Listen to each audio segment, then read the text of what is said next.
السلام علیکم dear students. آج جو ہمارا فرسٹ ٹاپک ہے پاکستان افیئرس سیشن کا وہ ہے arrival of Islam in sub continent. Sub continent یعنی جو بر صغیر تھا، یعنی وہ علاقہ جو پاکستان اور انڈیا یہ دونوں پورشن جو تھے وہ ایک ساتھ اکٹھے تھے، سپریشن نہیں ہوئی تھی، تب اسے سب کانٹیننٹ کہتے تھے. سب کانٹیننٹ جو ہے اس میں اسلام کس طرح سے داخل ہوا، آج کے ٹاپک میں ہم نے یہ دیکھنا ہے. سب سے پہلے ہم انٹروڈکشن دیکھتے ہیں کہ اس پورے ٹاپک میں ہم کیا چیزیں کور کریں گے. جیوگرافیکل اینڈ ہسٹوریکل کانٹیکسٹ ہے انڈین سب کانٹیننٹ کا. اگر ہم جیوگرافی کی بات کریں تو جو سب کانٹیننٹ ہے وہ ساؤتھ ایشیا میں لوکیٹڈ ہے. ہسٹوریکل کانٹیکسٹ کی بات کریں تو جو سب کانٹیننٹ ہے اس میں جو پاپولیشن تھی ڈفرینٹ ریلیجن سے یہ بلونگ کرتے تھے لوگ، اور کاسٹ سسٹم جو تھا اس پہ بلیو کرتے تھے. کاسٹ سسٹم یعنی کہ کچھ کاسٹ تھی، کچھ ذاتیں تھی جو سپیریئر سمجھی جاتی تھی اور کچھ کاسٹ بہت انفیریئر سمجھی جاتی تھی، اور ان کے ساتھ کھانا پینا، ان کے ساتھ بات وغیرہ کرنا جو سپیریئر کاسٹ کے لوگ تھے وہ اچھا نہیں سمجھتے تھے. نیکسٹ ہم دیکھیں گے کہ جو جب arrival of Islam sub continent میں ہوا اس کی سگنیفیکنس کیا تھی، سب کانٹیننٹ کو اس اسلام کے ارائیول سے کیا فائدہ حاصل ہوا. اور اسلام سے پہلے عرب کے جو تاجر تھے وہ کوسٹل ایریاز سے یعنی سندھ والے کا جو ایریا ہے اس کے ساتھ ان کے تجارتی تعلقات تھے. اور پھر جیسے ہی اسلام روئے زمین پہ اترا، جیسے ہی عرب میں اسلام نازل ہوا تو پھر وہی عرب تاجر جو ہے اسلام قبول کرنے کے بعد سب کانٹیننٹ میں تجارت کے لیے آئے، اور ساتھ ساتھ جو ہے انہوں نے اسلام کی تبلیغ کی، تجارت کے ساتھ اسلام کی تبلیغ کی. یہ انیشیل سٹیج ہے جب اسلام جو ہے وہ سب کانٹیننٹ میں انٹر ہوا. لیکن باقاعدہ طور پہ جو اسلام سب کانٹیننٹ میں انٹر ہوا ہے وہ تھرو محمد بن قاسم. اس کے پیچھے ایک پراپر انسیڈنس ہے کہ محمد بن قاسم جو ہیں انہوں نے سندھ پہ حملہ کیوں کیا، اور حملے کے بعد پھر وہ آگے انویڈ کرتے گئے سندھ سے، وہ پنجاب میں، پھر اس کا علاقہ ملتان تک انہوں نے فتح کیا. اس کے پیچھے پورا انسیڈنس ہے، وہ بھی ہم آج کے لیکچر میں کور کریں گے. اور پھر لاسٹ پہ ہم دیکھیں گے کہ اس ریجن میں جو سپریڈ آف اسلام ہوا اس کے کیا امپیکٹس آئے.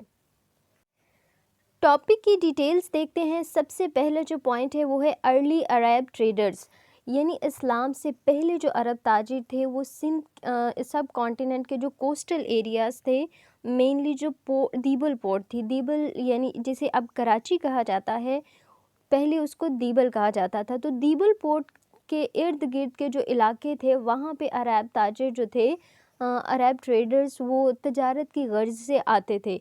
7th سینچری تک اسی طرح سے وہ تجارت کرتے گئے. لیکن جیسے ہی پھر اسلام جو ہے وہ نازل ہوا اور عرب کے جو تاجر ہیں انہوں نے اسلام قبول کیا، تو وہ پھر وہی تاجر اسلام بھی یہاں پہ پھیلاتے رہے اور یہاں پہ تجارت بھی کرتے رہے. ان کی بیسک جو تجارت تھی، ٹریڈ تھی، وہ اسپائسز، ٹیکسٹائلز اور پریشیس سٹونز وغیرہ جو تھے وہ یہاں سے لے کے جاتے اور وہاں پہ عرب میں بیچتے تھے. سندھ کے علاوہ اور جو ڈفرینٹ کوسٹل ایریاز، گجرات اور مالابار، یہاں سے بھی وہ عرب ٹریڈرز جو تھے وہ تجارت کرتے تھے. اس کے بعد یہ تو انیشیل سٹیج ہو گئی کہ جب اسلام ابھی ایڈونٹ نہیں ہوا تھا، تو اس سے پہلے جو عرب ٹریڈرز تھی ان کی ٹریڈ کی بات ہوئی. اب اس کے بعد جب اسلام نازل ہو چکا ہے تو پھر سپریڈ آف اسلام جو ہے وہ تھرو ٹریڈ ہوتا ہے، یعنی وہی تاجر اسلام قبول کرتے ہیں اور پھر تجارت کے ساتھ ساتھ سب کانٹیننٹ میں اسلام کی پریچنگ بھی انہوں نے سٹارٹ کی. اسی طرح سے ڈسیمینیٹنگ اسلامک آئیڈیاز، پریکٹسز اینڈ بلیفز. تو پھر وہی ایریاز جہاں پہ وہ تجارت کرتے تھے وہاں کے لوگ بھی آہستہ آہستہ مسلمان ہونا شروع ہو گئے. یہ انیشیل سٹیج ہے جس کی میں نے انٹروڈکشن میں بات کی تھی کہ بیفور دا ایڈونٹ آف اسلام جو ہے وہ عرب کس طرح سے ان کوسٹل ایریاز کے سب کانٹیننٹ کے جو کوسٹل ایریاز ہیں اس کے ساتھ ٹریڈ ریلیشنز تھے ان کے. اب نیکسٹ فیز یہ ہے کہ محمد بن قاسم جو ہیں وہ یہاں پہ سندھ پہ انہوں نے کیوں اٹیک کیا، اس کا کچھ بیک گراؤنڈ ہسٹری ہے، اس کی کچھ انسیڈنٹس ہوئے تھے جس کی وجہ سے محمد بن قاسم جو ہیں انہوں نے سندھ پہ اٹیک کیا. ارائیول آف محمد بن قاسم. محمد بن قاسم جو تھے he was an Arab general, اور وہ سب کانٹیننٹ میں انٹر ہوتے ہیں 712 میں. اور تب کون سی کیلیفیٹ تھی، کون سی خلافت تھی؟ امیyyد کیلیفیٹ. خلافت امیہ جو ہے اس کے دور میں محمد بن قاسم جو ہیں انہوں نے 712 میں سب کانٹیننٹ پہ اٹیک کیا. اس کے پیچھے بہت ساری ریزنز تھی، ہم ہر ریزن کو ڈیٹیل میں ڈسکس کرتے ہیں. لیکن ایک انسیڈنس ہوا تھا جس نے امیجیٹ ایکشن لینے کے لیے وہاں کے جو گورنرز تھے، خلافت امیہ کے جو گورنرز تھے، ان کو یہ مجبور کیا کہ وہ امیجیٹ ایکشن لیں. بیسک ریزنز یہ تھی کہ جب مسلمان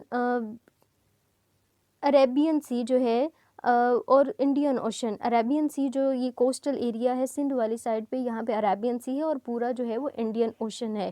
انڈین اوشن اور عربین سی میں جب بھی عرب ٹریڈرز جو ہیں، مرچنٹس جو ہیں، وہ ٹریڈ کرتے تھے تو وہاں کے جو پائرٹس تھے، پائرٹس کہتے ہیں سمندری ڈاکو جو تھے، تو وہ ان پہ اٹیک کرتے تھے اور ان کا جو سامان وغیرہ ہوتا تھا اس میں اس کو لوٹ مار کے ذریعے سے وہ چھین لیتے تھے. ٹارگیٹنگ آف مسلم مرچنٹس، جو چیز ابھی میں نے ایکسپلین کی. تھریٹ ٹو پلگرمز، اب یہاں پہ کچھ جو ایریاز کے مسلمان تھے جیسے سائلون جو ہے ابھی وہ کنٹری جس کو سری لنکا کے نام سے جانا جاتا ہے، پر اولڈ نیم جو ہے اس کا وہ سائلون ہے. وہاں پہ اس علاقے کے ساتھ بھی جو عرب ٹریڈرز تھے ان کے ٹریڈنگ ریلیشنز تھے. وہاں پہ بھی پھر وہی عرب ٹریڈرز جب مسلم ٹریڈرز بنے تو آہستہ آہستہ سائلون جو ہے وہاں پہ بھی لوگ مسلمان ہوتے گئے. وہی مسلمز جب حج کے لیے سمندری راستے سے جا رہے ہوتے تو پھر ان کو بھی یہ پائرٹس جو ہوتے تھے وہ لوٹ مار کرتے تھے. اب ان ساری ایکٹیویٹیز کے خلاف جو کیلیفیٹ تھا، جو خلیفہ تھا، مسلمانوں کا خلیفہ تھا، اس نے راجہ داہر جو ہے وہ ہندوستان کا بادشاہ تھا، سب کانٹیننٹ کا راجہ تھا. مسلمان خلیفہ جو ہیں انہوں نے راجہ داہر سے ریکویسٹ کی کہ یہ جو پائرٹس ہیں آپ ان کو اریسٹ کریں، ان کو پنشمنٹ دیں، ان پہ کوئی کنٹرول کریں. لیکن راجہ داہر جو ہیں اس نے خلیفہ کی بات نہیں مانی. مسلم خلیفہ جو تھے انہوں نے یہ سارے سمندری راستے جو ان کے انڈر آتے تھے وہاں پہ نیول پیٹرولز اینڈ پروٹیکشن سسٹم جو تھا وہ انٹروڈیوس کروایا ہوا تھا، جو پائرٹس کو آئیڈینٹیفائی کرتے اور پھر ان کے اگینسٹ جو ہے وہ ایکشن لیتے. لیکن وہ اس کام کے لیے جو لوکل پاورز ہیں ان کے ساتھ کوآپریشن کرنا چاہتے تھے، لیکن جو راجہ داہر ہے اس نے یہ کرنے سے انکار کر دیا. مسلم خلیفہ جو تھے وہ چاہتے تھے کہ یہ جو پائرٹس ہیں، جو مسلمان تاجر جو ہوتے ہیں اور جو لوگ حج وغیرہ کے لیے جا رہے ہوتے ہیں ان کا جو سامان چوری کرتے ہیں، ان کے اگینسٹ کوئی بھی پنیٹیو ایکسپیڈیشن جو ہے ان کو سزا دینے کے لیے کوئی بھی ہمیں ایسا لائے عمل بنانا چاہیے. لیکن وہاں پہ جو عربین سی اور انڈین اوشن کا جو ایریا راجہ داہر کے انڈر آتا تھا اس نے خلیفہ کے ساتھ یہ کوآپریشن کرنے سے بالکل انکار کر دیا. اب یہاں پہ جو انسیڈنس تھا جس نے امیجیٹ ایکشن لینے پہ مسلمان خلیفہ جو حجاج بن یوسف تھے ان کو مجبور کیا. یہاں پہ یہ ہوا کہ سائلون، جس کا میں نے ابھی ذکر کیا کہ سری لنکا کا علاقہ جہاں پہ عرب تاجر آتے تھے، جب وہ ساتھ میں اپنے اسلام لائے تو سائلون کے کچھ لوگ جو تھے وہ بھی مسلمان ہوئے اور عرب تاجر جو تھے وہ یہاں پہ سائلون میں سیٹل ڈاؤن ہو گئے. اور وہاں پہ انہوں نے پھر اپنے فیملیز بنائے، شادیاں کی، ان کے بچے ہوئے. تو کس سے انسیڈنٹس کی وجہ سے وہاں پہ جو عرب ٹریڈرز تھے ان کی ڈیتھ ہوئی، اور ان کی جو ویڈوز اور ان کے آرفنز یعنی ان کی بیوہ اور ان کے جو بچے تھے، سائلون کا یعنی سری لنکا کا جو بادشاہ تھا اس نے ان سب کو واپس حجاج بن یوسف کے پاس بھیجا اور بہت زیادہ ایک کاروان بھیجا. 8 کشتیاں تھیں، 2 کشتیاں جو تھیں اس میں لوگ تھے اور باقی جو کشتیاں تھیں اس میں خلیفہ کے لیے جو تھا وہ تحائف وغیرہ تھے. تو جیسے ہی وہ دیبل پورٹ کے آس پاس سے گزرے تو وہاں پہ جو پائرٹس تھے، جو سمندری ڈاکو تھے، انہوں نے اٹیک کیا اور جو سامان تھا سارا وہ سنیچ کر لیا. اور ساتھ میں جو ویمن اور آرفنس تھے، بچے اور جو بیوہ تھیں، ان کو انہوں نے اریسٹ کر لیا، ان کو قیدی بنا لیا. یہ سارا جب انسیڈنٹس ہوتا ہے تو جو راجہ داہر ہے جو کہ سندھ کا بادشاہ تھا، امیہ کیلیفیٹ جو حجاج بن یوسف تھے، انہوں نے راجہ داہر سے ریکویسٹ کی، اسسٹنس کی کہ آپ یہ جو پائرٹس ہیں ان کو اریسٹ کریں. ہمارے حوالے کریں اور ہمارے یہ جو عورتیں اور بچوں کو انہوں نے قید کیا ہے ان کو رہائی دلوائیں۔ لیکن جو راجہ داہر ہے اس نے ایسا ایکشن لینے سے انکار کیا۔ اس نے کہا کہ یہ جو پائریٹس ہیں یہ ہمارے کنٹرول میں نہیں ہیں، ہم ان کو آپ کے حوالے نہیں کر سکتے اور نہ ہی ہم ان کو کسی بھی قسم کی سزا دے سکتے ہیں۔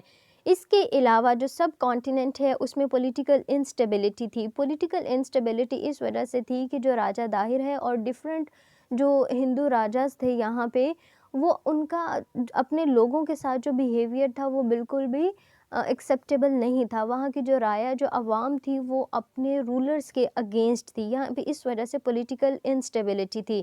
اور جو امیہ خلافت امیہ تھی وہ بھی اپنے ٹیریٹریز جو ہیں وہ ایکسپینڈ کر رہی تھی، اسلام کی تبلیغ کر رہی تھی، تو یہ بھی ان کے لیے ایک اپرچونٹی تھی کہ وہ اس ایریا کو یعنی سب کانٹیننٹ پہ اٹیک کریں۔ ایک تو اپنے جو عورتیں اور بچے ان کے قید کیے گئے ہیں ان کو رہا کروائیں، اور وہاں کے لوگوں کو پولیٹیکل سٹیبلٹی پرووائڈ کریں، اور ان کا جو اپنا تھا کہ اسلام کی پریچنگ کے لیے اور اپنی جو ٹیریٹری ایکسپینشن ہے اس کے لیے وہ کام کریں۔ اکنامک اور ان کا ٹریڈ انٹرسٹ تھا، کیونکہ جو سب کانٹیننٹ ہے یہ ایک فرٹائل لینڈ تھی، جبکہ جو عرب ہے وہ زرخیز زمین نہیں تھی، وہ صحرا تھا۔ تو اسی وجہ سے وہ پھر یا اس ایریا کے ساتھ اپنے ٹریڈ ریلیشنز جو تھے وہ بھی امپروو کرنا چاہتے تھے۔ تو یہ بیسک ریزنز تھیں جس کی وجہ سے جو خلافت امیہ کے خلیفہ حجاج بن یوسف ہیں انہوں نے ایک جنرل محمد بن قاسم جو ہے جن کی ایج 17 ایئرس تھی، 17 سال کی عمر میں ان کو 712 میں سندھ پہ اٹیک کرنے کے لیے بھیجا جاتا ہے۔ محمد بن قاسم جو ہیں وہ ایک ویل آرگنائزڈ ملٹری کمپین یہاں پہ لانچ کرتے ہیں، یعنی ایک آرگنائزڈ ملٹری لے کے یہاں پہ دیبل پہ اٹیک کرتے ہیں۔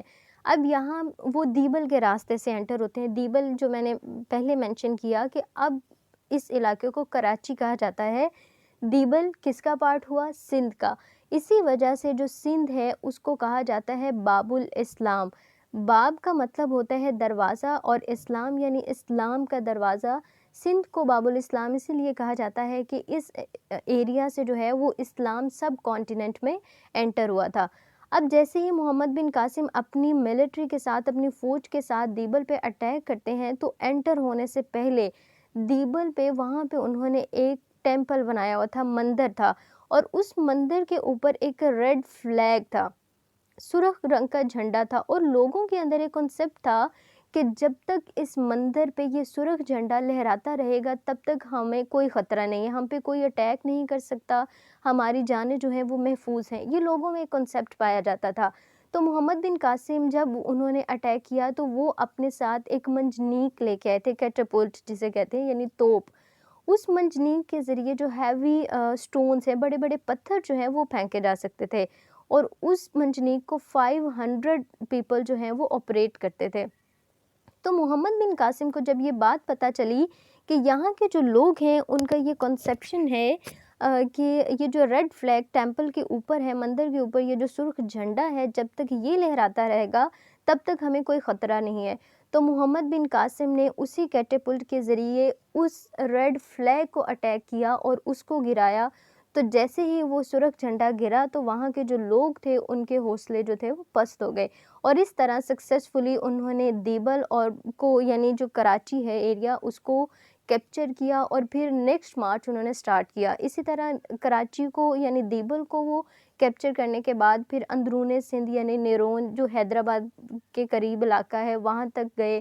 اسی طرح سے آگے جو ہے وہ بڑھتے گئے، برہمن آباد اینڈ ملتان تک جو ہے انہوں نے اپنا یہ جو مارچ جاری رکھا، اور ملتان تک کے علاقے کو انہوں نے فتح کر لیا۔ محمد بن قاسم جس بھی علاقے کو فتح کرتے جاتے تھے ان میں ان سب علاقوں میں ان کا ایڈمنسٹریشن اور جو رول تھا، ایڈمنسٹریٹو سسٹم تھا، وہ بہت زیادہ ایکسیپٹیبل تھا، اس وجہ سے کہ جو وہاں کے لوگ تھے جہاں پہلے پولیٹیکل انسٹیبلٹی تھی، یعنی ان کے جو اپنے راجا تھے وہ ان کے ساتھ اچھا بیہیو نہیں کر رہے تھے وہاں، تو محمد بن قاسم نے ان کو وہاں پہ ایک پیسفل انوائرمنٹ پرووائڈ کیا، وہاں پہ کسی بھی قسم کی ان ایکوالٹی نہیں تھی، لوگوں کے پاس ریلیجیس فریڈم تھی، کیونکہ یہ مسلم رولر تھا اور وہاں پہ وہ مسلم رول اسٹیبلش کرتا جا رہا تھا، لیکن اس کے باوجود وہاں پہ وہ سارے ڈفرینٹ ریلیجیس کے جو لوگ تھے ان کو ریلیجیس فریڈم پرووائڈ کی گئی، کسی کو بھی فورسڈ کنورژن نہیں کروائی گئی، یعنی کسی کو بھی کمپل نہیں کیا گیا، مجبور نہیں کیا گیا کہ آپ اسلام جو ہے وہ ایکسیپٹ کریں۔ اسی لینینٹ پالیسیز اور گڈ ایڈمنسٹریٹو سسٹم کی وجہ سے جو وہاں کے لوکل لوگ تھے وہ اسلام سے اور محمد بن قاسم کی جو پالیسیز ہیں اس سے بہت زیادہ امپریس ہوئے اور پھر انہوں نے اسلام قبول کیا۔ اس طرح سے پھر سب کانٹیننٹ ہے جو ہے اس میں آہستہ آہستہ اسلام جو ہے وہ پھیلتا گیا۔ ایڈمنسٹریٹو پالیسیز کے بعد جو محمد بن قاسم کی ریلیجیس پالیسیز تھیں وہ بھی بہت ریلیجیس ٹالرنس تھیں کہ جو ڈفرینٹ ریلیجن کے پیپل تھے، لوگ تھے، ان کو فریڈم پرووائڈ کیا گیا کہ وہ اپنی جو ریلیجن ہے اس کے اکارڈنگ اپنی ورشپ، اپنے پریکٹسز جو ہیں وہ کنٹینیو کر سکتے ہیں۔ اور ساتھ میں یہ جو مسلم رول ہوتا ہے جہاں پہ اسلام، اس میں ایک چیز ہوتی ہے کہ جو نان مسلمز ہوتے ہیں ان کو جزیہ یعنی it's a sort of tax, جزیہ پے کرنا پڑتا ہے۔ تو محمد بن قاسم نے بھی جو ڈفرینٹ ریلیجیس سے لوگ تھے ان پہ جزیہ جو ہے وہ امپوز کیا۔ نیکسٹ ہے کلچرل اینڈ اکنامک امپیکٹ۔ اسلام کا جو کلچر ہے وہ بہت بیوٹیفل ہے، اس کی جو ٹیچنگس ہیں یہاں پہ ہر ایک پرسن کو رسپیکٹ دی جاتی ہے، اسپیشلی ویمن، کیونکہ جو ہندو لوگ تھے ان کا ٹریٹمنٹ ٹورڈز ویمن بہت زیادہ جو ہے وہ وائلنس سے بھرا ہوا تھا۔ وہ اس وجہ سے جیسے ہی اسلام یہاں پہ داخل ہوا تو اس نے یہاں کے لوگوں کو، یہاں کے ویمن کو بہت زیادہ رسپیکٹ دی، اور یہ کلچر جو ہے وہاں کے لوگوں نے ایکسیپٹ کیا، اس کلچر کو پسند کیا۔ تو اسی طرح سے جو ٹریڈ ہے between sub continent and between Arab trades flourish کرتا گیا، اور یہ جو سب کانٹیننٹ ہے یہ ایک ہب بن گیا کامرس کا۔ اس طرح سے پھر عرب لینگویج اور اسلامک ٹریڈیشنز جو ہیں وہ سب کانٹیننٹ کے کلچر کا ایک حصہ بن گئی۔ اس طرح سے کلچرل اینڈ اکنامک امپیکٹ جو ہے وہ سب کانٹیننٹ میں جو ہے اسلام سے انہوں نے یہ اڈاپٹ کیا۔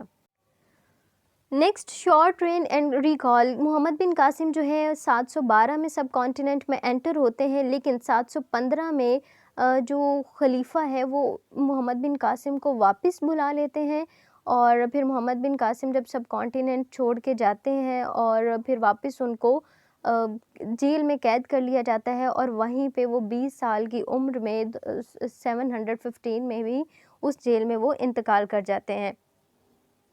لیکن محمد بن قاسم جو ہے وہ یہاں پہ اسلام کی فاؤنڈیشنز جو ہیں وہ اسٹیبلش کر چکے تھے، اور پھر اسی طرح اسلام جو ہے وہ آگے یہاں پہ پھیلتا گیا۔ محمد بن قاسم کے بعد ڈفرینٹ رولرز جو ہیں وہ پھر یہاں پہ آتے ہیں اور اسلام کو سپریڈ کرتے ہیں، اسلام کو یہاں پہ سب کانٹیننٹ میں ایکسپینڈ کرتے ہیں۔ ان رولرز کے علاوہ صوفی سینٹس جو ہیں، اولیاء وغیرہ جو ہیں، وہ بھی ایران، عراق وغیرہ سے یہاں پہ موو کرتے گئے، اور انہوں نے بھی اسلام پھیلانے میں سب کانٹیننٹ میں ایک اہم کردار ادا کیا۔ محمد بن قاسم اور ڈفرینٹ رولرز کے بعد جو صوفی سینٹس ہیں انہوں نے اسلام کو اسلام کی پریچنگ میں اور اسلام کو یہاں پہ ایکسپینڈ کرنے میں، پھیلانے میں ایک اہم کردار ادا کیا، اور ڈفرینٹ جو مسٹیکل اپروچز ہیں وہ یہاں پہ ایکسپلین کی۔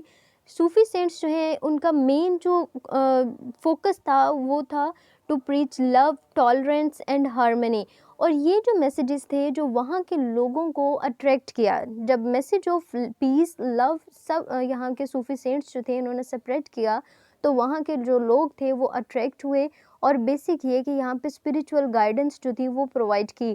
یہاں پہ جو ریجڈ ڈوگماز تھے، ریجڈ ٹیچنگس تھی، ان کو آتے ہی یہاں پہ سپریٹ نہیں کیا گیا، بلکہ سب سے پہلے اسلام کا جو بہت سافٹ اور پیسفل ورژن ہے، پیسفل ٹیچنگس ہیں فل آف لو، وہ یہاں پہ سپریڈ کی گئی۔ یہاں پہ ان ٹیچنگس کی پریچنگ کی گئی جس کی وجہ سے یہاں کے جو لوگ تھے وہ اسلام کی طرف بہت زیادہ جلدی اٹریکٹ ہوئے، اور اسلام جو ہے وہ یہاں پہ بہت جلدی پھیلا۔ اور ایک اور بات کہ یہ جتنے بھی صوفی سینٹس تھے انہوں نے یہاں کی جو لوکل لینگویجز تھے، فار ایگزامپل پنجابی تھی اور اردو وغیرہ، ان لینگویجز کو یوز کیا پنجابی، سندھی، بنگالی ان لینگویجز کو یوز کیا اور وہاں کے لوگوں کے اکارڈنگ، ان کے مائنڈ سیٹ کے اکارڈنگ جو ہے یہاں پہ اسلام کی تبلیغ کی. اسی وجہ سے یہاں کے جو لوگ تھے اس میں اسلام جو ہے وہ بہت جلدی پاپولر ہوا اور لوگ جو ہے وہ اسلام قبول کرنا شروع ہوئے. اور ڈفرینٹ جو آرٹسٹک کنٹریبیوشنس تھیں جیسے کہ کیلی گرافی تھی، مینیچر پینٹنگس وغیرہ تھی اور ڈفرینٹ آرکیٹیکچر، یہ ساری چیزیں جو تھی اس کی طرف بھی جو لوگ ہیں وہ اٹریکٹ ہوئے. ان چیزوں کو بھی اس نے پسند کیا اور اپنے کلچر کا ان سب چیزوں کو حصہ بنایا. اس طرح سے جو اسلامک کلچر ہے وہ سب کانٹیننٹ کے کلچر کا حصہ بنتا گیا. یہ ہمارا پورا ٹاپک تھا جس میں ہم نے ارائیول آف اسلام جو ہے ان سب کانٹیننٹ اس کو ڈسکس کیا. اب ہم اس ٹاپک کو کنکلوڈ کریں گے. سب سے پہلے یہ چیز کہ جو اسلام ہے، جو مسلمز ہیں ان کے عرب جو ہے، عرب کے جو تاجر ہیں ان کے سب کانٹیننٹ کے لوگوں کے ساتھ پہلے ٹریڈ ریلیشنز تھے. پھر جیسے ہی اسلام آیا وہ عرب ٹریڈرز مسلم ٹریڈرز بن گئے، یہاں سب کانٹیننٹ میں ٹریڈ کرتے گئے. اور پھر انسیڈنٹس جو ہوا پائریسی کا، اس کی وجہ سے جو محمد بن قاسم ہے وہ سب کانٹیننٹ پہ اٹیک کرتے ہیں اور اسی طرح سے جو اسلام ہے وہ باقاعدہ طور پہ سب کانٹیننٹ میں انٹر ہوتا ہے. اور پھر ڈفرینٹ صوفی سینٹس جو ہیں پھر اس اسلام کی پریچنگ کرتے ہیں اور آہستہ آہستہ جو اسلامک کلچر ہے وہ سب کانٹیننٹ کے کلچر کا حصہ بنتا جاتا ہے. اور یہاں پہ سب کانٹیننٹ میں ایک پیسفل اور ایکویلٹی والا جو انوائرمنٹ ہے وہ پریویل کرتا ہے. یہ ہمارا جو ہے وہ آج کا ٹاپک تھا.